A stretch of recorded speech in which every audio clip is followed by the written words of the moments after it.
In this video, we'll discover about the clutter effect. These days, we've all become more used to living with a lot of things in our lives.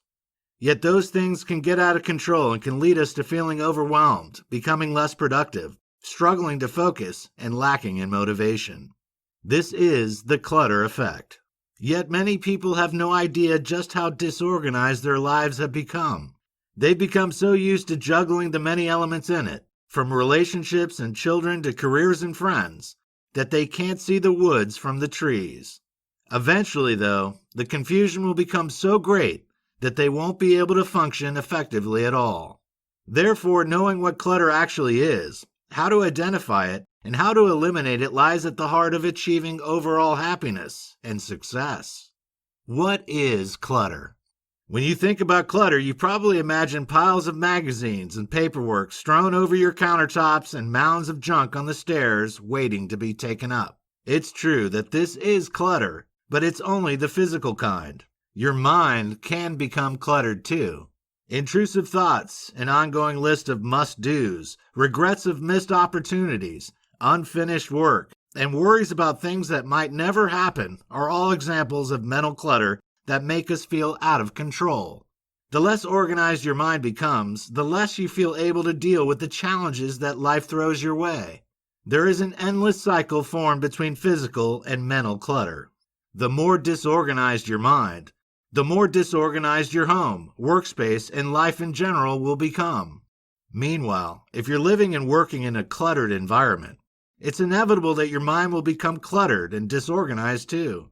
The vicious circle leads to ongoing problems as you lack the ability to break the chain, get rid of the mess, and take your life back. Which areas of your life does clutter affect? As we've already pointed out, clutter affects both your environment and your emotional and mental well-being. Both types of clutter can have a major impact on various areas of your life. The first obvious area that can feel the impact is your home. Mess can begin to build up as tasks get left undone. Soon a pile of magazines has grown on the coffee table. A stack of shoes is thrown in the corner in the front porch, and clothes are piled up on the bedroom chairs. The more messy and more disorganized your home becomes, the harder it is to get motivated to sort it out, and the more negative the mental and emotional impact becomes of living in such an environment. The second key area that is badly affected is the workplace. A lack of organization in the office leads to all kinds of issues. Low productivity, an unprofessional first impression for visitors or clients, and poor morale are just some of the problems that arise from a disorganized working environment. Again, once the office has become cluttered, it becomes more difficult to take action to organize it.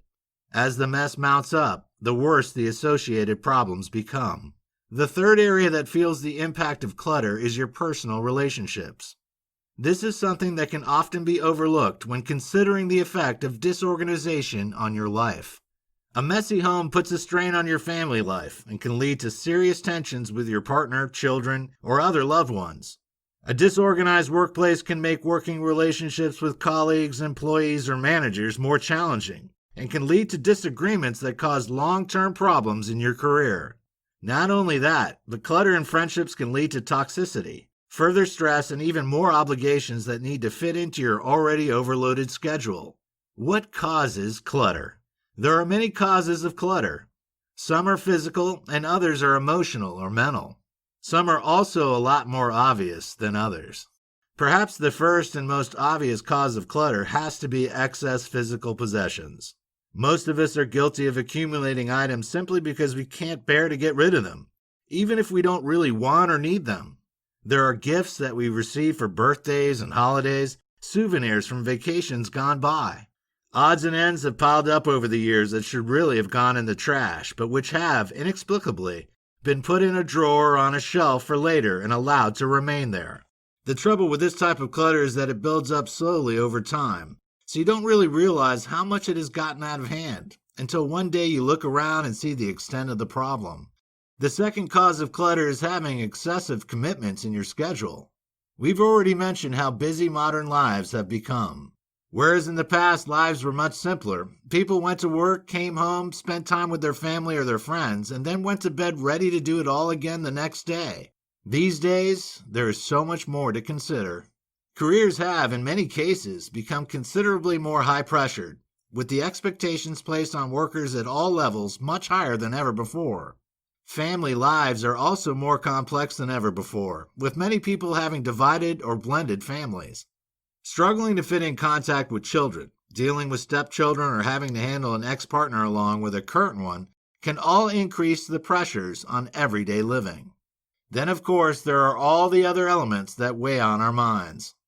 An endless stream of social media and 24/7 access to news can easily lead to us becoming overwhelmed with negativity.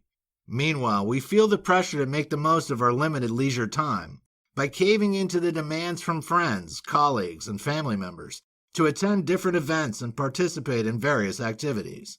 Add to this the additional pressure that we pile on ourselves to work out, to improve ourselves, and to be the best that we can be in every respect. It's no wonder that so many of us struggle to cope as we sink ever deeper under a heap of obligations, commitments, and requirements.